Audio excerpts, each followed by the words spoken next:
За 4-7 хоногт та бүхэнтэйгээ би яаж одоо Монгол бичиг баримтаар Interactive Brokers гэдэг платформ дээр бүртгүүлэх вэ те. Тэгээд бүртгүүлэх тийм tutorial маягийн жижигхэн видео хийсэн байгаа. За энэ удаагийн видеогоор та бүхэнтэйгээ би ямар бүтээгдэхүүн авах юм, ер нь яаж авдгийг, бүтээгдэхүүнийг яаж хайх юм, ер нь юу Apple дээр ингээд бяцхан зөвлөмж маягаар тиймэрхүү видео хий гэж бодлоо. Hi, хөрөнгө оруулагч Lifelong Learner Тэмүүлэн байна. Хэрвээ та subscribe хийгээгүй subscribe хийгээрэй. Тэрний оронд та бүхэндээ би маш олон гоё сонирхолтой сэдвүүдийн ярилцах болно. Тэгээд тэр дээрээс нь маш сонирхолтой контентуудыг хүргэж явах болно. Ингээд let's talk about money. За видео эхлэхээс өмнө та бүхэндээ би нэг юм харуулъя. За тэр нь юу гэхээр би бол зүгээр л нэг random guy on YouTube. За би бол ямар нэгэн advisor биш, financial advisor биш, санхүүгийн зөвлөгч биш, мэргэжлийн тийм хүн биш учраас за та бүхэн өөрсдөө тохирсон өөрийнхөө мөнгөний сэтгэл зүгт тохирсон таарсан тийм хөрөнгө оруулалтыг сонгоорой гэж үсэе. За энэ миний видеон дээр гаргаж байгаа юм бол зүгээр л над дээр ажилласан зөвлөмжүүд. За тэгээд над дээр ажилласан зөвлөмжүүд тань дээр ажиллана. Тэгээд тань дээр яг тохирсон гэсэн тийм юм байхгүй. Тийм учраас та бүхэн өөрсдөө тохирсон тийм бүтээгдэхүүн сонгож өөрсдөө жоохон судалж тэгж арилжаанд оролцоорой гэж хүсье. Ингээд видеонд орцгоё. За Interactive Brokers гэдэг платформ дээр бол зөвхөн Монголоос биш, ер нь бол дэлхийн хаанаас ч бүртгүүлж болно. Ямар ч хэмжээгээр бүртгүүлж болно гэж би бол бодож байгаа. Би бүгдийг бол туршиж үзээгүй. Гэхдээ ямар ч гэсэн Монголоос бүртгүүлж болно, Швейцараас бүртгүүлж болно, Америкаас бүртгүүлж болно, Солонгосоос бүртгүүлж болно, Германаас бүртгүүлж болно, Чехоос бүртгүүлж болно, Австриас бүртгүүлж болно. Ер нь бол хаанаас тэр тухайн улсынхаа бичиг баримтаар ч юм уу өөрийнхөө бичиг баримтаар бүртгүүлж болноо. Тэгээд 4-7 хоног та бүхэндээ би Монгол бичиг баримтаар бүртгүүлж үзсэн. Тэгээд Монгол бичиг баримтаар бүртгүүлээд би одоо юугаар нээгээд одоо дансаа нээгээд 40 франкаар цэнгэлсэн байна. За та бүхэндээ би энэ удаа үндсэндээ нэг 4 ETF-ийн тухай ярих гэж бодлоо. За би өөрөө бол ETF-т хөрөнгө оруулдаг. За ETF Exchange Traded Fund гэдэг. Тэр ETF гэдэг нь болохоор юу гэсэн үг гэхээр маш олон компаниудын хувьцааг ингээд нэгтгэхэд нэг бүтээгдэхүүн болгоод тэгээд яг хувьцаа үнэт цаас шиг ингээд арилжиж болдог. Өнөөдөр та бүхэндээ би 4 одоо салбарын гэх юм уу да дөрвөн тийм салбарын ETF-ийн талаар ярилцъя гэж байна. За нэгдүгээр салбар нь болохоор тийм тусгай салбарт зориулсан тийм ETF-үүд байдаг. За тэр нь юу гэсэн үг гэхээр жишээлбэл AI, robotic ч юм уу, эсвэл эрүүл мэндийн салбарт зөвхөн оруулж болдог ч юм, эсвэл зөвхөн санхүүгийн салбарт ч юм уу оруулж болдог тийм ETF-үүд байдаг. За хоёрдугаарх нь болохоор growth гэж байгаа. За тэр нь юу гэсэн үг гэхээр маш өсөлттэй байгаа компаниудын хувьцаанд ETF гэдэг бүтээгдэхүүнээр дамжуулаад хөрөнгө оруулж авсуулдаг байгаа. За 3 дугаар нь болохоор dividends гэдэг тийм ETF бүтээгдэхүүнүүд. Тэр нь юу гэхээр маш өндөр ногдол ашиг өгдөг компаниудыг нийлүүлээд ETF болгоод гаргацсан. Тийм бас нэг ETF байгаа. За тэгээд сүүлийнх нь болохоор S&P 500 буюу S&P 500 одоо Америкийн нэгдсэн улсын топ 500 компани тийм индекс байдаг. Тэрийг дагсан ETF байгаа. Interactive Brokers гэдэг платформ дээрээсээ яаж ETF явуулдаж авах, яаж хайх юм, одоо яаж мэдхийн. За тэрийг хөдөлгөөн хурдгаар харцгаая. За нэгдүгээрт нь эхний ээлжинд тусгай тийм салбарын ETF. За ETF болгон одоо ISIN гэсэн дугаартай байдаг. За тэр дугаар нь болонгууд нэг ийм дугаар байгаа. За энэгээр энэ дээр ингээд янз бүрийн олон юмнууд ингээд гарч та бүхэн бас толгойч яриж магадгүй. За энийг товч тайлбарлахад stock энэ үнэт цаас тэгээд smart гэдэг нь болохоор Interactive Brokers энэ платформ smart юм үйлчлэгээ байдаг. Да тэр нь яа гэм бэ гэхээр энэ одоо таны авах гэж байгаа бүтээгдэхүүнийг ямар одоо сток, ямар одоо зах зээл дээр хамгийн хямдхан одоо болцооны үнэтэй байна гэдгийг хайжгаад тэгээд тэр зах зээлээс нь худалдаж авч өгдөг гэсэн. За энэ болонгууд American Exchange, одоо American Stock Exchange, тэгээд энэ New York-ийн Stock Exchange янз бүрийн одоо олон төрлийн зах зээлүүд байдаг. Эсвэл CHX гэдэг энэ Chicago-гийн Exchange ч юм уу Nasdaq байна. Амархнаар нь одоо энэ ETF худалдаж авах гэх юм бол Stock at Smart-ыг сонгоод за тэгээ гараад ирэнгүү чинь тухайн одоо ETF-ийн чинь үзүүлэлтүүд гарна. За энэ ямар ETF гэхээр Global Robotics and Artificial Intelligence. За энэ болонгууд AI robotic-д оруулдаг ETF байгаа. За энэ дотор нь янз бүрийн компаниуд байгаа. AI robotic тал одоо салбар дээр үйл ажиллагаа явуулдаг. За тэгээ энэ stock одоо энэ ETF-ийн үзүүлэлтүүдийг яаж харах вэ гэхээр fundamentals гэдэг энэ чинь дээр байгаа. Энэ fundamentals ийш рүү оронгууд ерөнхий үзүүлэлтүүд нь гарч ирдэг. Хаана одоо тэ энэ ETF-ийг хаана гаргасан USA Global гэж энэ за бүх дэлхийд даяар байдаг одоо robotics AI салбарт хөрөнгө оруулдаг.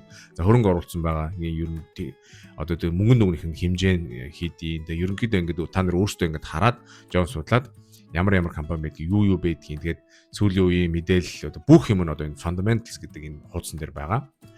За holdings гэдэг ингэх юм бол ямар компаниуд энэ ч одоо ETF-т багтсан байх юм бэ? Nvidia байна, ABB байна. За тэгээд худалдаж авахдаа ерөөсөө амархан. Буцаагаад ийшээ орлоо. Энэ ETF маань нэг ширхэг нь $32.59 гэж. Nasdaq index дээр худалдаалагдж байгаа. За тэгээ авахын тулд ерөөсөө buy quantity гэдэг энэ ч хідэн ширхгийг авах юм.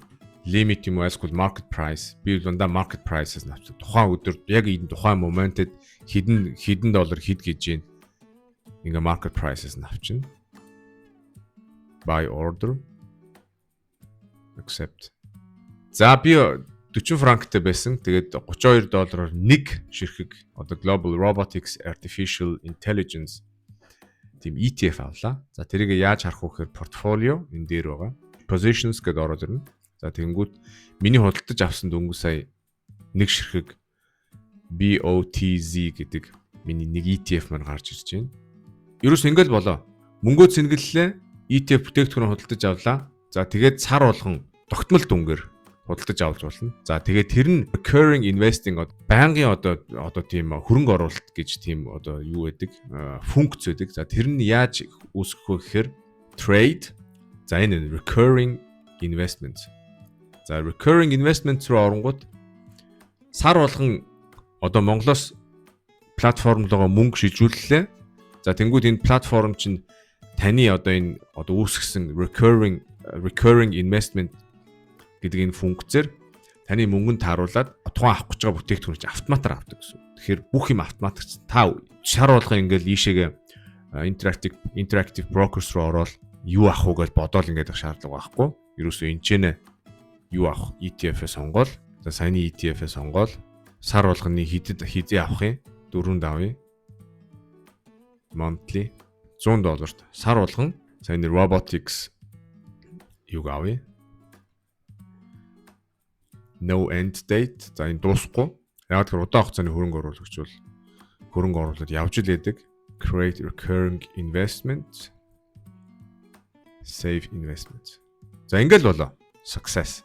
Энэ ингээд байнгын хөрөнгө оруулалт. Ингээл болоо. Өөр хийх юм бол байхгүй. Шаардлагач байхгүй угаасаа. За энэ рүүгээ мөнгө орууллаа. Recurring investment set up хийлээ. Тэгээд тэр чинь өөр ингээ мөнгө чинь ингээ хөрөнгө оруулалтаар явж илээ. За 6 сард нэг удаа орж хараад миний ер нь хөрөнгө оруулалт ямар байна, яаж хийж байна. За тэгээ буцаагаад хаагаал 6 сарын дараа март гэсэн. Ерөөс хөрөнгө удаан хугацааны хөрөнгө оруулалт ерөөс тэгж явдаг. Заагаад өдөр болгон оруулах шаардлага байхгүй. Яг тэр бид нэр day trader биш.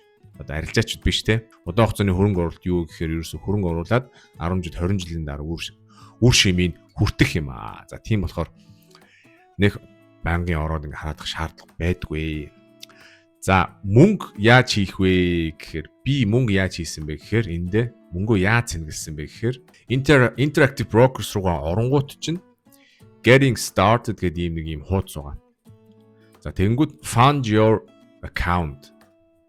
За deposit funds гэх рүүгээ ороод энэ рүүгээ оронгууд чинь deposit funds за ийшээ мөнгө цэнгэлнэ. За мөнгө цэнгэлэл рүүгээ оронгуудаа bank transfer as that should be доллараар хийя гэж үү. Янз бүрийн одоо ийм боломжууд байгаа. Яаж мөнгөө цэнгэлүү. Та нар өөрсдөө энийг мөнгө уншиж хагаад өөртөө тохиромжтой аль болох хямдхан аргын сонгоод тэгээд мөнгөө цэнгэлж болно.